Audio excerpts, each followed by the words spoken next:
Everyone, please welcome Waleed Mazen.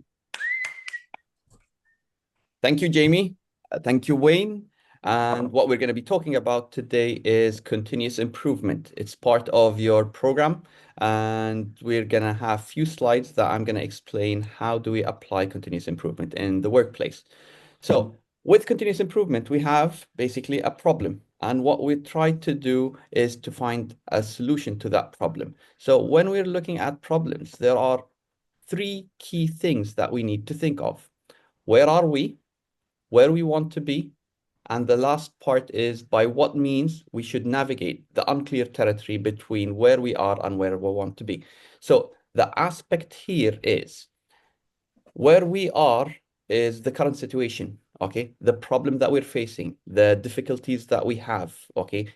Unhappy customer, the inefficiency we have, the high costs that might be there, the bottlenecks that we might have in the process. And where we want to be is solving this problem.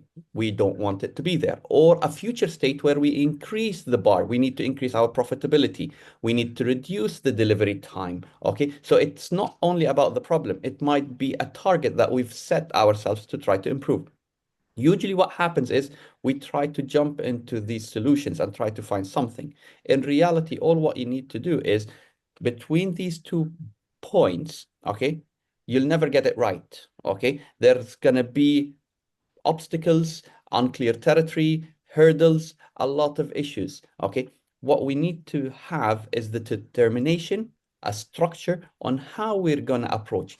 Imagine, okay, it's similar to how before navigation used to be there, okay? How did we travel?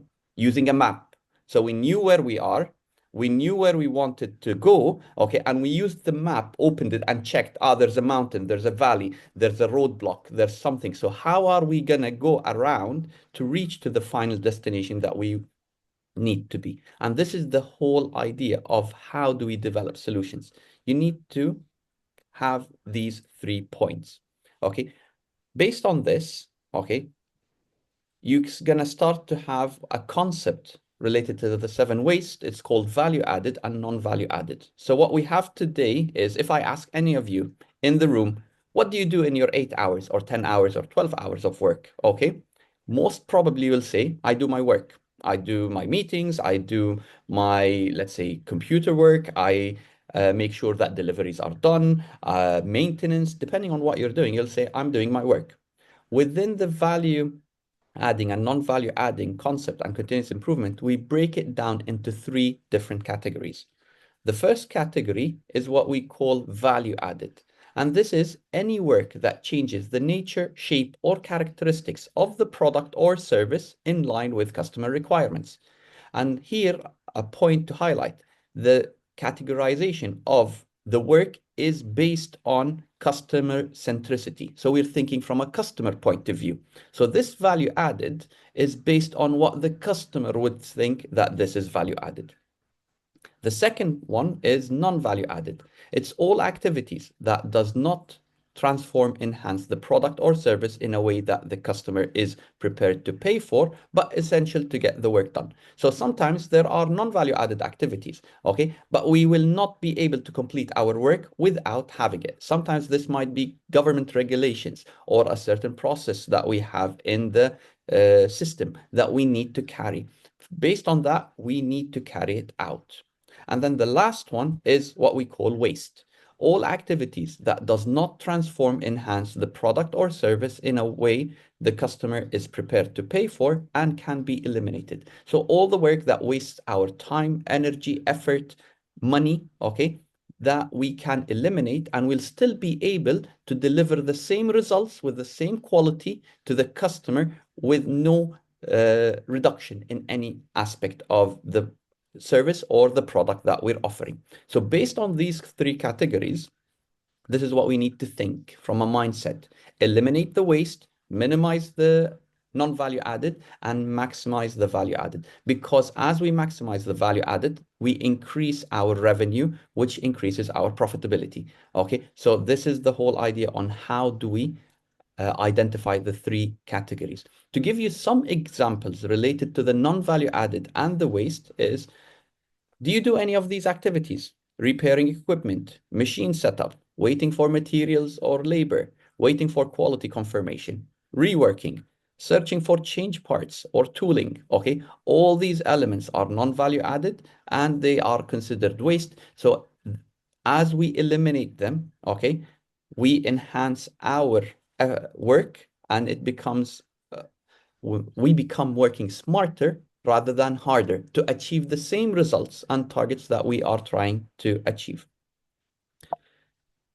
To go into basically the details of this, how can we do all that? We do that through process mapping. And the definition of process mapping is it is a tool, which is a diagnostic tool used to visually illustrate how a product or a service flows through the process. So we need to understand what happens. Again, if I ask you today, any of you, what do you do in your processes? While you're sitting in your chair, okay, you would say it goes 1, 2, 3, 4, 5 steps completed. In reality, we would like to map the actual activities that happen where the work happens. So it will be like in reality, 1, 1.1, 1.2, 1.3, 2, 2.2. So it's much longer. And what happens as we carry out the work and the hurdles and the bottlenecks or issues we face are longer. So instead of the 5 steps, you might find that it's 20, 30 steps. Why? Because there are a lot of non-value added and waste within the process or the activities that we carry to complete the process. And this is why we need to map our process and link it with the concept of value added and non-value added and waste, okay, to eliminate the waste, to streamline it, to make it simpler, faster, and more efficient to achieve the targets. How do we do that? Okay, this is where basically we jump into the symbols of the process mapping. There are multiple tools, okay, of process mapping. There is the ACME, which stands for basically American Society of Mechanical Engineers, which is one of the simple tools that can be used. There's the value stream mapping. There is SIPOC. But what we're going to focus on today is this simple tool. So the process, basically the symbols are, there are 5 of them, okay, which is operation, transportation, storage, delay, and inspection. The operation is the value added activities, anything that changes and transforms the product or service in line with the customer requirements. Okay, transportation is very simple, the movement of a product or part from point A to B. So if there's any movement of the product or the service, which is the person moving around, then we'll align it as transportation. Storage, okay, which is the inverted triangle, is holding or keeping material under control. So we have a batch, we shift it from part A to part B, and then we store it there for the next 2 hours or overnight till the next day ready to deliver. So these are all considered storages. Delays, okay, is basically waiting between 2 events, okay, but it's not controlled. This is basically, I've finished my work, I need to deliver it to the next person, but he's not ready or she's not ready. So it has to wait till that process becomes ready or the machine is broken down, okay? So this is a delay, which is uncontrolled, okay? And this is the difference between storage and delay. And finally, inspection, which is checking quality or quantity. In that process, we try to identify, okay, I've received a goods or a service, and I'm not sure, has the application been filled correctly? Is it matching all the data that I need? So I need to review it to make sure that all data is correct. The address is there, the customer timing is there, all that aspect. So this is inspection. So if you do all these aspects, okay, you start to categorize these activities. So how do we carry out this process? The simple step to carry after understanding this concept, here's an example before I give you how to do it. Here are a couple of examples on how templates can be, and you can have your own template. You can follow these templates or you can have your own templates. The process starts to map the process, okay, or any process. You pick the starting, first thing is pick the starting point and the end point, okay? And this is where we start by saying we are going to start from point A and we're going to finish point B. And it doesn't need to be the full process. You can take a sub part of the process or a section. What you do then is you tag yourself onto the product, okay, or the person that you need to map. So you go into the workplace and you start to observe exactly the steps that are happening to the product. According to that, you start to write all the steps. Pick the box, put it on a pallet, wait till the, let's say, the other boxes arrive, move the pallet into the loading bay, put it onto the truck, close the door of the truck. So all these steps, you would write them without doing any categorization. You're just listing steps of how you carry the activity. After you've done all the steps, then you start to categorize, okay, the process, saying, is it a circle? Is it a square? Is it an arrow? Based on which category it is. Another advice that I would recommend is when you map the process, film it with a camera or your mobile, okay? Because you would need the timing. How long did all these steps take? Okay, so it might take, the steps might be streamlined, but it's taking half an hour. I'm not going to be able to eliminate, but I can make it more efficient. So instead of finishing it in half an hour, we can finish it in 20 minutes. So that's still a gain for the company. So the improvement in the process can happen in one of two steps, either eliminating a step or reducing the time of the step being carried out. Okay. And this is where you need the time. And the last thing also with the transportation, you can see here on the example on the left, distance in feet or distance in meter. Okay.